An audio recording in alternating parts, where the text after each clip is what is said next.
Samuel spent the next hours carefully planning his movements, aware that Hector and any of his associates could appear at any moment. Yet driven by a singular focus, the treasure was his responsibility now, and every decision, every choice, every step had to be made with precision. He scouted escape routes, memorized alleyways, and marked buildings that could serve as temporary hideouts, all while maintaining a careful mental map of the city's rhythms, the ebb and flow of people, vehicles, and potential threats. Each moment required vigilance, because one misstep could alert a pursuer, and once discovered, there would be no room for error. The cross felt heavier now, not physically, but in the weight of the implications it carried, the culmination of years of planning, danger, and human ambition, held in Samuel's hands, as if demanding that he honor the past while navigating the deadly present. He thought about Rafe, about Moran, about all the people whose greed and obsession had consumed them, and he realized how thin the line was between victory and ruin. Every man he had encountered in this pursuit had been willing to kill, cheat, or betray to achieve their goal, and Samuel understood that he would have to embrace the same ruthless focus, tempered with intelligence and caution, to succeed where others had failed. He moved through the city like a ghost, unseen, unheard, blending with shadows, observing patterns, and exploiting weaknesses in ways only someone who had survived decades of danger could manage. Each street, each building, each hidden corner became part of a larger strategy, a network of possibilities that Samuel could manipulate to ensure the cross remained safe and that he remained free. As night fell, Samuel found himself in a narrow, deserted street, the cross secured in a reinforced bag slung over his shoulder, the weight of history and danger pressing against his chest. The city around him hummed quietly, a deceptive calm that could shatter in seconds if discovery occurred, and he moved with deliberate caution, his senses sharp, aware of every sound, every movement, every flicker of light. He paused beneath the shadows of a crumbling building to study a patrol route, noting when the guard's attention would shift, timing his movements with almost surgical precision. It was exhausting work, both physically and mentally, yet Samuel thrived under the pressure, each calculated risk reinforcing his sense of control, each careful step affirming his survival. The hours stretched long as he navigated the city's labyrinth, and Samuel allowed himself brief moments to reflect, to consider what had been gained and what could be lost. The cross was more than a treasure. It was a symbol of human ambition, ingenuity, and greed, and holding it required not only strength and courage, but a deep understanding of the forces that sought it. Samuel knew that each action he took had ramifications far beyond his immediate situation, that his success or failure could shift power, influence, and fate itself, and he embraced the enormity of the responsibility. Every shadow could conceal a pursuer, every sound could signal danger. Every choice could be the difference between triumph and catastrophe. Yet he moved forward, resolute, determined, focused, guided by skill, instinct, and a relentless drive to succeed. Finally, after what felt like an eternity, Samuel reached the outskirts of the city, where the streets gave way to quieter paths, narrow lanes, and abandoned industrial complexes that offered refuge. He ducked into a hidden warehouse, carefully checking for surveillance or pursuit, and allowed himself a moment to breathe, to study the cross, to feel the weight of the treasure in his hands, and to recognize the distance he had traveled from the chaos of the auction hall. It had been a journey of danger, of strategy, of nerve, and every step had tested his skill, courage, and determination. And yet, despite the exhaustion, the danger, and the uncertainty of what lay ahead, Samuel felt a quiet satisfaction, a recognition that he had survived, that he had succeeded, and that he now held the key to secrets that others had died trying to possess. He knew the next stage of the journey would be even more perilous. Hector was still out there, patient, calculating, waiting for any misstep that might give him leverage. Rafe, Moran, and other forces of greed and obsession were likely tracking his progress, and the challenge of delivering the cross safely, understanding its secrets, and ultimately deciding its fate loomed over him like a storm on the horizon.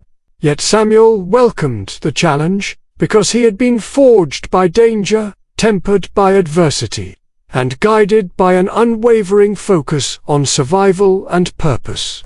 The treasure was not just a prize, it was a test, a responsibility, and a symbol of the life he had chosen to reclaim. And Samuel knew that every choice he made from this point forward would define not only his future, but the legacy of those who had come before him. As Samuel settled into the dim safety of the warehouse, the reality of what he had accomplished began to sink in, but there was no time to linger in reflection. Danger was never idle, and the moment he felt a flicker of relief, instinct screamed at him that it was a trap in waiting. Every shadow seemed deeper, every sound sharper, every echo potentially the herald of pursuit. The treasure was not just a prize, it was a beacon, and Samuel understood that now more than ever, men like Hector were patient, calculating, and merciless, willing to wait for months, even years, to reclaim what they believed was theirs.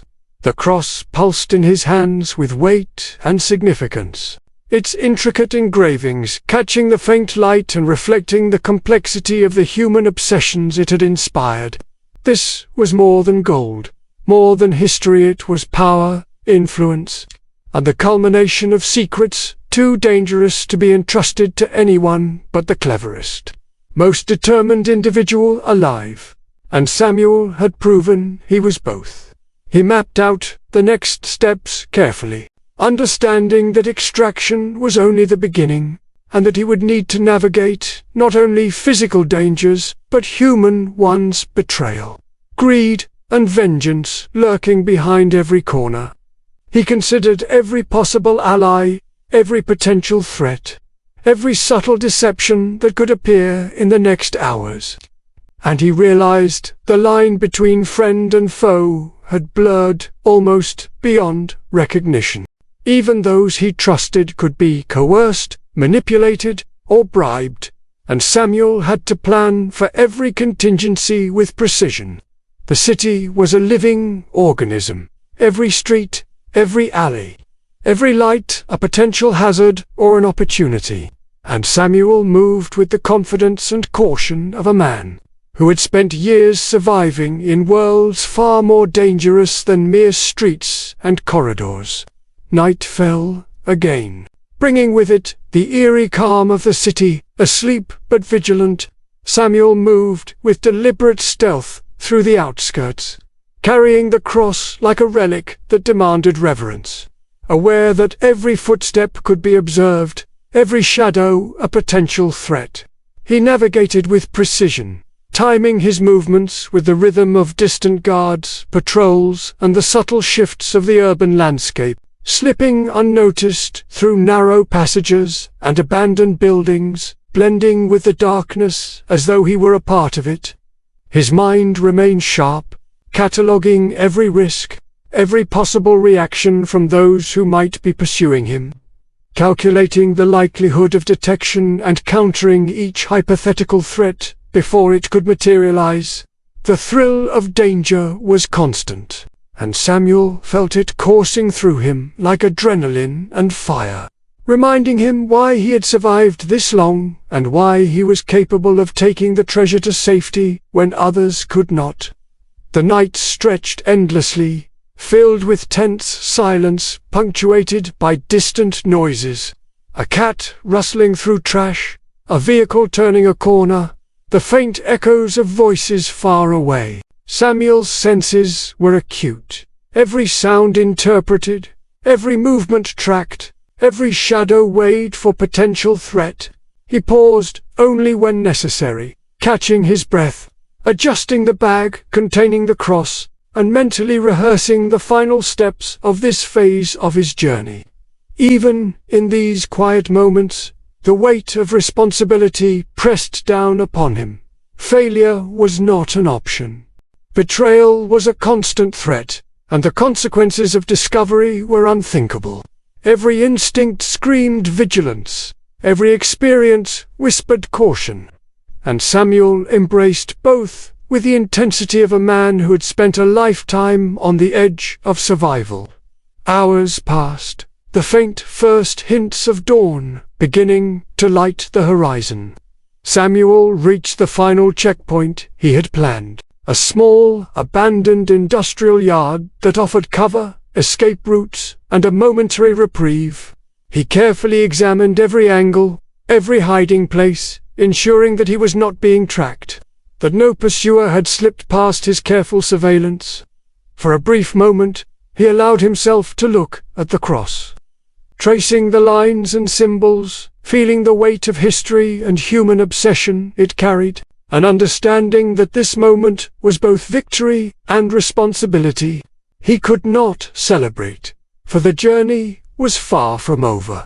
But he felt the satisfaction of having survived the most dangerous phase of his plan, the exhilaration of knowing that skill, timing, and instinct had carried him past immediate danger.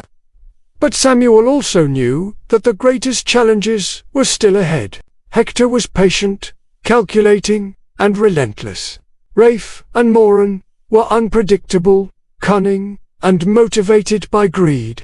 And the city itself was a network of dangers, both human and environmental, that could undo even the most careful plan in an instant.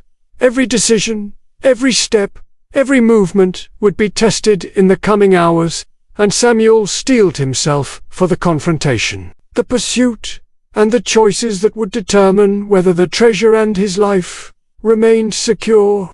He allowed himself one deep breath, a moment of focus, and then pressed onward, blending with the shadows, carrying history, danger, and opportunity in his hands, knowing that the final phase of the hunt, the ultimate confrontation with fate and ambition, was only moments away.